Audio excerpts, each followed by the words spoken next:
Bismillahirrahmanirrahim. Assalamualaikum warahmatullahi wabarakatuh. Alhamdulillahirabbil alamin. Puji syukur kita panjatkan kehadirat Allah, yang mana pada hari ini kita telah diberikan kekuatan, kesempatan, kesehatan sehingga kita bisa berkumpul dalam acara pertemuan kelompok. Salam beri salam tak lupa kita hadiahkan kepada junjungan Nabi kita Nabi Muhammad sallallahu alaihi wasallam dengan ucapan Allahumma shalli ala sayyidina Muhammad wa ala ali sayyidina Muhammad.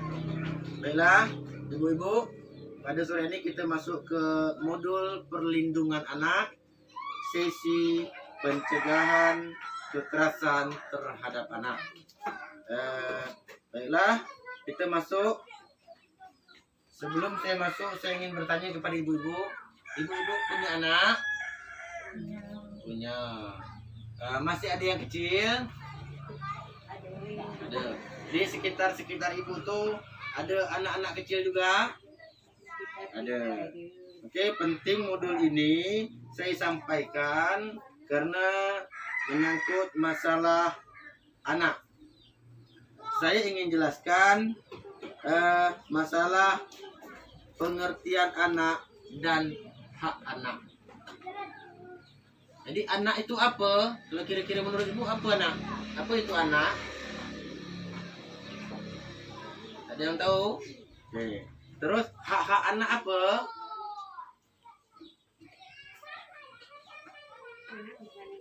Oke, nanti kita akan jelaskan. Jadi saya ingin jelaskan, saya izin berdiri Bu ya, tak apa ya. Oke, lebih leluasa saya menyampaikan dengan berdiri Bu. Pada modul perlindungan anak, pencegahan kekerasan terhadap anak, kita mengambil langkah 2 yaitu pengertian anak dan hak-hak anak.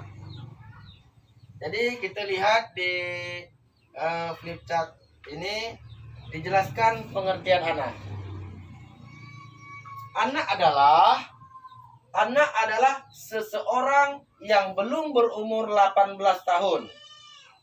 Termasuk yang masih dalam kandungan.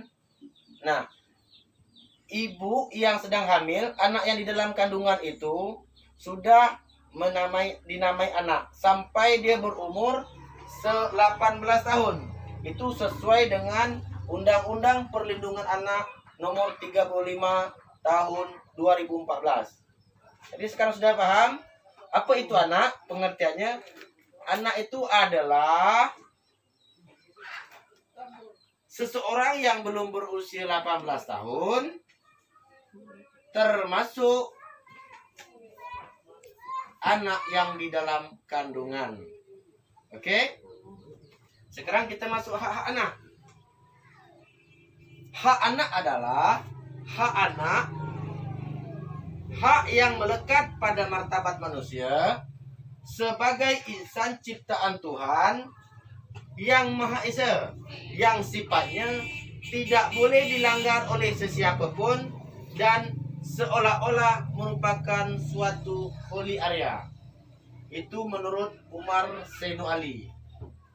Jadi hak-hak anak itu bisa diartikan bahwa hak melekat atau hak azazi pada diri anak. Terus hak pemberian dari Tuhan Yang Maha Esa, serta hak ada sejak dilahirkan bahkan saat di dalam kandungan. Terus kewajiban orang tua untuk memenuhi hak tersebut. Terus jika tidak dipenuhi sama dengan pelanggaran hak.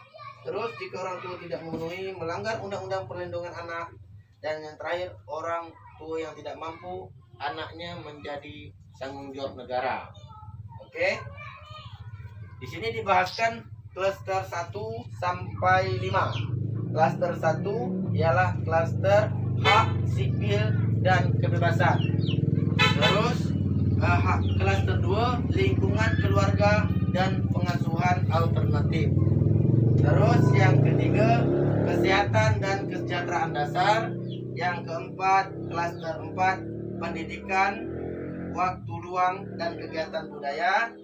Yang kelima klaster 5 langkah-langkah perlindungan khusus. Oke, untuk mendalami tentang hak-hak anak, kita akan bahas satu persatu sesuai dengan ada yang saya bagikan tadi, kartu anak. Sebentar saya ambil. Oke Bu Ibu, saya akan membagikan kartu anak. Kartu anak ini boleh dibaca nanti. Di sini kita bisa membedakan hak-hak anak yang tak boleh dengan yang boleh.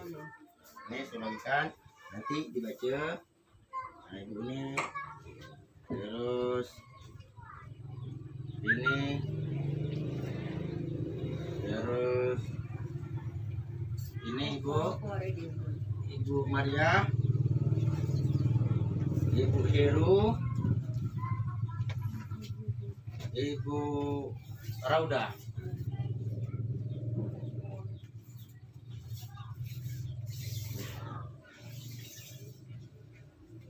Oke, kita bisa tengok sama-sama.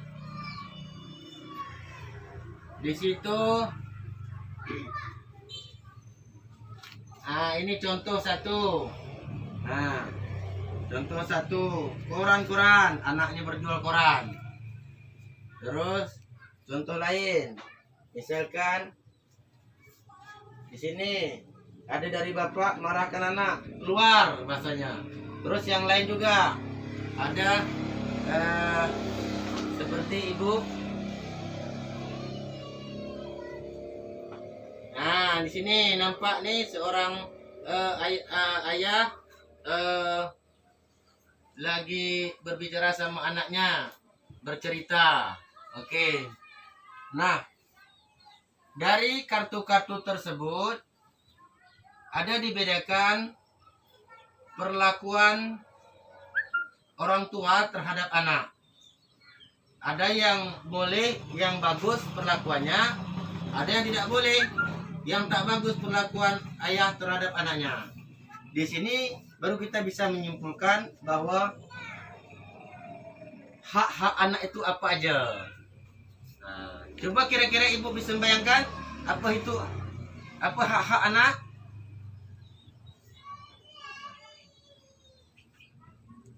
Anak, misalkan di sini banyak anak itu perlu makan, perlu baju, perlu tempat tinggal, ya kan Bu?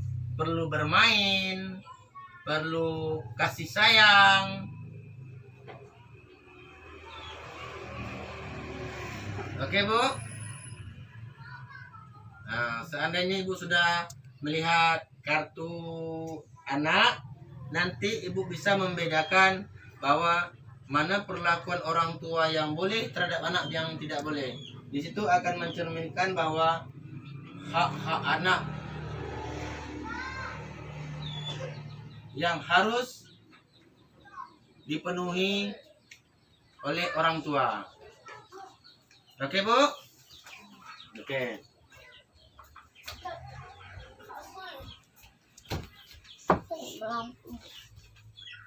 Jadi pada langkah ini kita mengambil kesimpulan pengertian anak dan hak anak. Kesimpulan pertama ialah hak anak merupakan kebutuhan anak, baik secara fisik, psikis maupun sosial, dan wajib dipenuhi oleh orang tua, terus atau pengasuh atau orang yang dikuasakan. Yang kedua, jika orang tua tidak melaksanakan kegiatan tersebut, jika orang tua tidak melaksanakan kewajiban tersebut, maka orang tua itu sama dengan melanggar undang-undang perlindungan anak.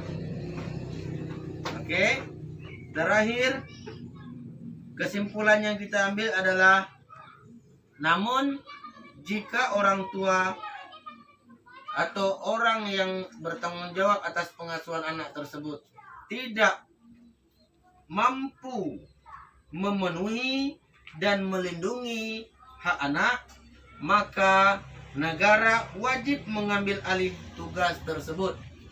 Misalkan ditempatkan di panti sosial. Oke. Sampai di sini ibu-ibu.